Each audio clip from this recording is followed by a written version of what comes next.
Thank you, students. You are missing us, also we are missing you. I think we will not miss you and enjoy our meeting. Today, I am starting macroeconomics in class 12. You know, there are two parts, macroeconomics and Indian economic development. I will teach you today macroeconomics. And what do you mean by macroeconomics? Macroeconomics is the study of the economic activities of all the people of the country or the nation, even of the world. Whereas microeconomics deals with the individual economic activities of the people. Now, at first, we will discuss the commodities. Commodities are two types, consumer goods or commodities and capital goods. Consumer goods are those goods which are used to satisfy the human demand. But in macroeconomics, we will start the consumer goods into different ways. First, we will start the consumer goods as durable goods. First, durable goods.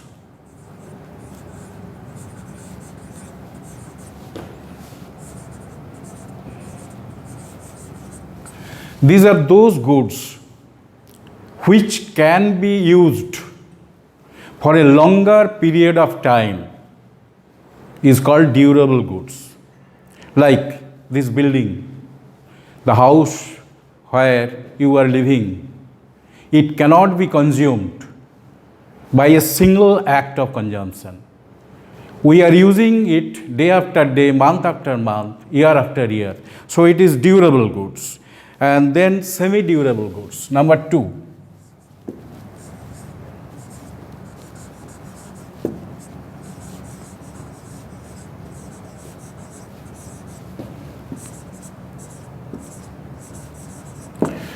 Semi-durable goods are those goods which can be used for a period of time, not for a single consumption and not for a longer period of time. Suppose my shirt. My shirt I can use more or less 1 year. So it is semi-durable goods, electric commodities. We cannot use it for longer and longer period, that is 10 years, 20 years. It can be used 1 year or 2 years at least. So this is semi-durable goods. Example is shirts, clothes, etc. etc.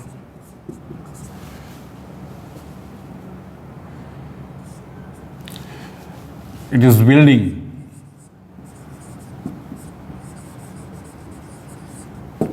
House,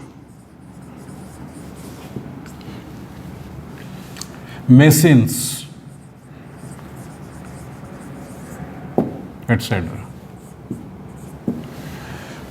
Now, third one is non-durable goods.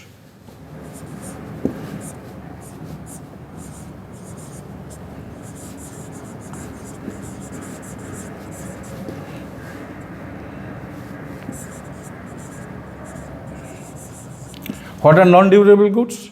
The goods which cannot be used for a longer period of time. Rather, we may say that it can be finished, it can be consumed at a single act of consumption, like sweet, mango. If you eat it once, you can never eat it again. So, it is non-durable goods like sweets, mango, etc. Then there is non-material goods. Number 4 is non-material goods.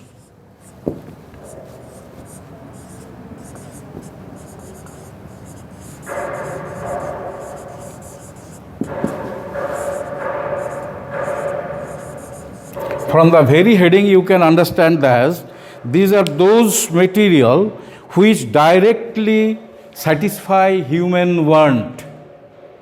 That is food.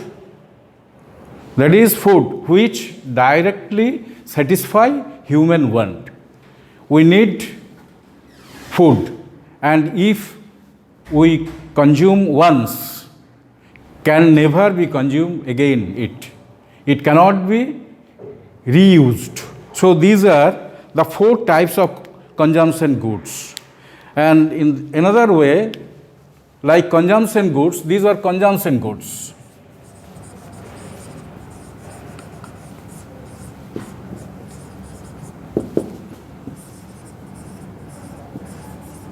So there is another type of goods, that is capital goods.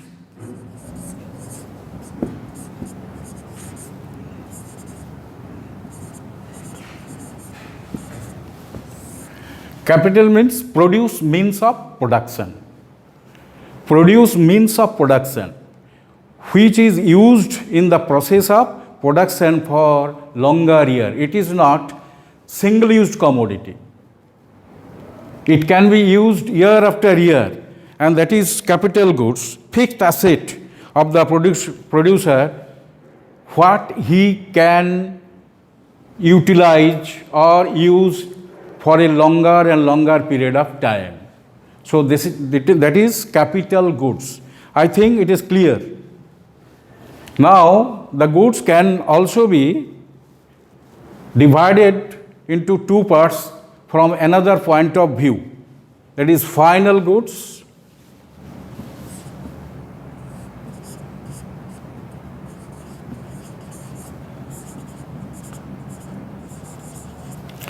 and intermediate goods.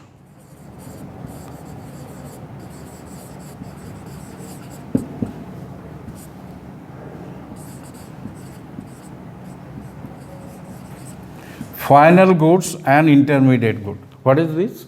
The goods which have crossed the final boundary of production is called final goods. The goods which have crossed the final boundary of production is called final goods, and value is not yet to be added with it, and value is not added yet added with to it.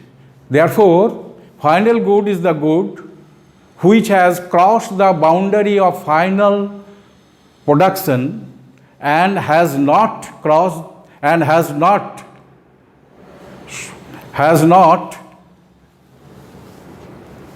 within the boundary of production, right? Firstly, I am telling the good which have crossed the final boundary of production and value is not yet to be added with it. No value addition is required now. But intermediate goods, the goods which have not crossed the final boundary of production and value is yet to be added with it. So what is the difference? What is the difference?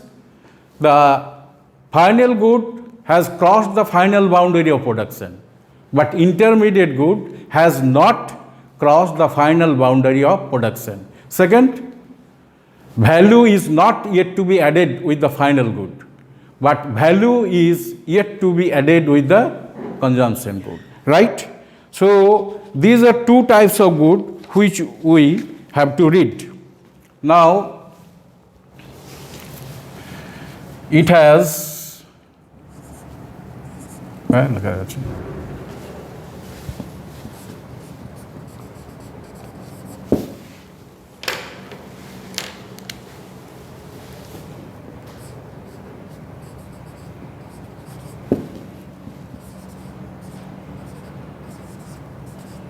the goods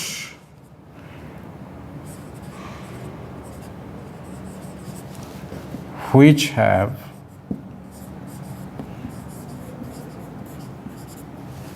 crossed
The value is not to be added with it.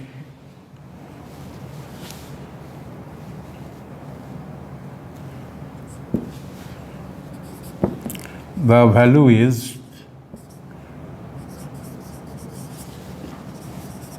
to be added with it.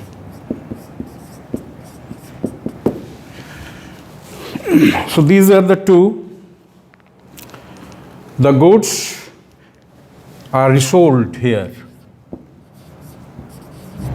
The goods are resold, that is, intermediate goods are resold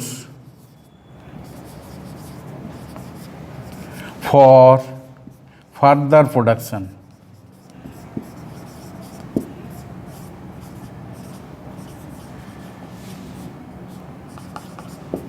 For further production, but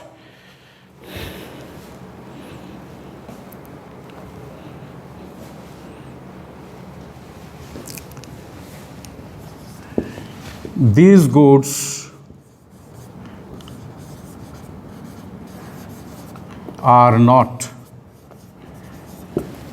resold for further production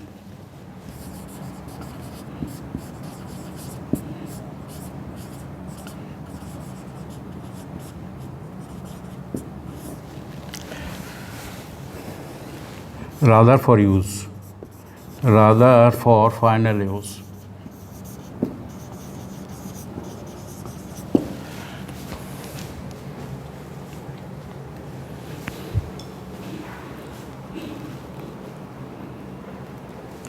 So these are the three differences between final goods and intermediate goods. I think it is clear.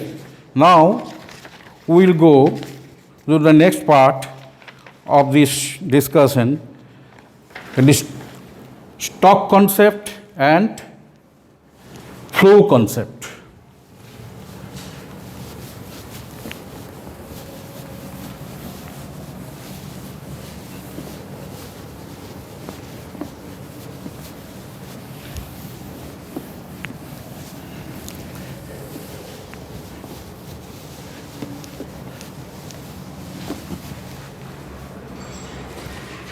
Stock concept.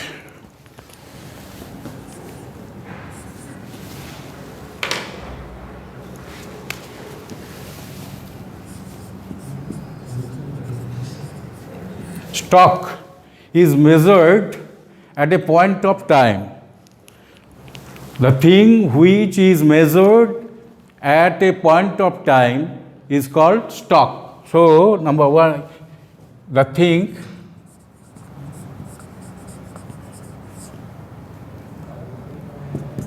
which is measured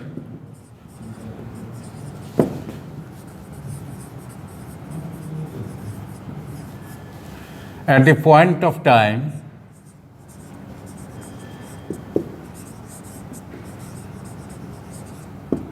is called stock.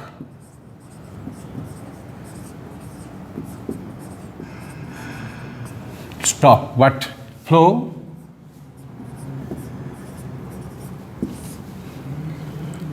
the thing which is measured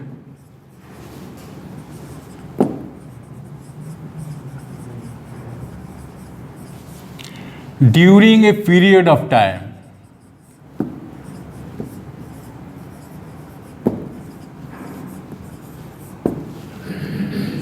During a period of time. How? With an example it can be cleared. Suppose someone's mother tells that please go to the roof and find how much water is there in the tank. And you go there and see that 3/4 part of the tank is full. You tell it to your mother. Then when you tell it, suppose at 12 o'clock, 12 noon, you say it is 3/4 of the tank is full. Then at and after 3 hours, your mother again tell you to go to the roof and see the position of water, the stock of water. You went there and tell that 1/5 of the water is full. Now, during these 3 hours, water flowed from the tank to downward 2/4, that is half of the tank water has flowed. Therefore, it is a flow concept. And at 12 o'clock, when you told that 3/4 of the tank is full, it is stock concept. So, here is the difference. Flow is associated with a period of time, whereas stock is measured at a point of time. So, stock is not time dimensional. Stock is not time dimensional, but flow is time dimensional. For example, wealth. At this time, at this point of time, it can be measured at a stock. But income, monthly income, is a flow concept because it comes every month in your pocket. Am I clear? I think it should be. Now we'll go to the sectors of the economy. Sectors of the economy.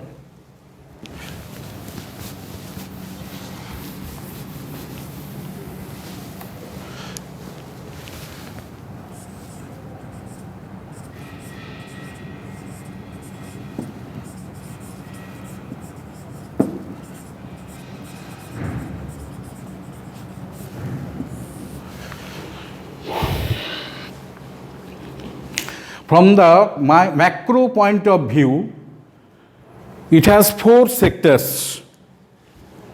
First sector, that is household sector. Without the household sector, we can't imagine the economy. If there is no demand, so supply will not be created. So household sector makes demand, and for this reason other sectors come. So first sector is household sector.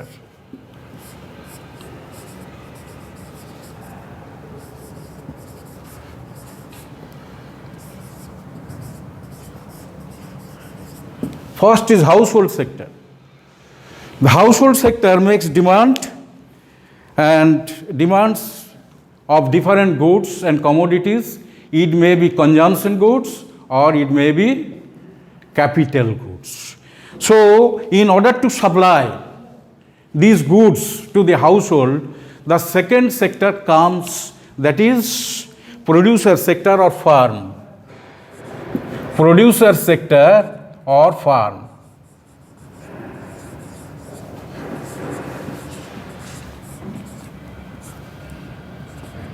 Or farm.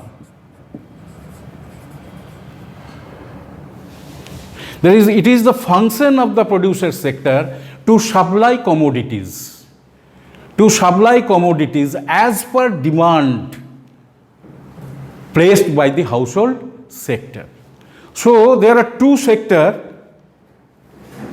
household sector and producer sector or farm. But who will control these 2 sectors? There must be an administration. That is, third sector is government, who controls everything. So government sector.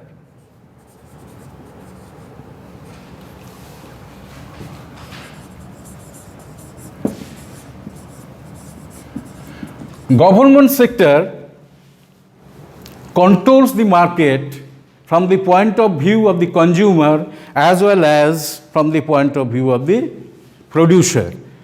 And now, this economy, if the economy consisted of these 3 sectors, then it is called closed economy. It is called closed economy. Closed economy means the economy which has no trade relation with other countries. Therefore, if it has relation, then we will get open economy, and the 4th sector comes, that is external economy. external economy by external sector here. Sector. If this sector adds with the closed economy, it becomes open economy. Then it is become open economy.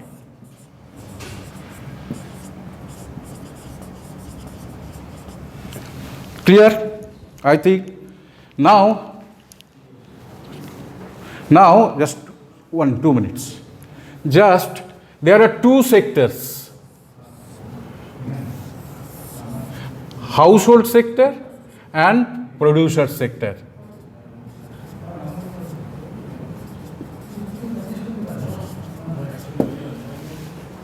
Leave it.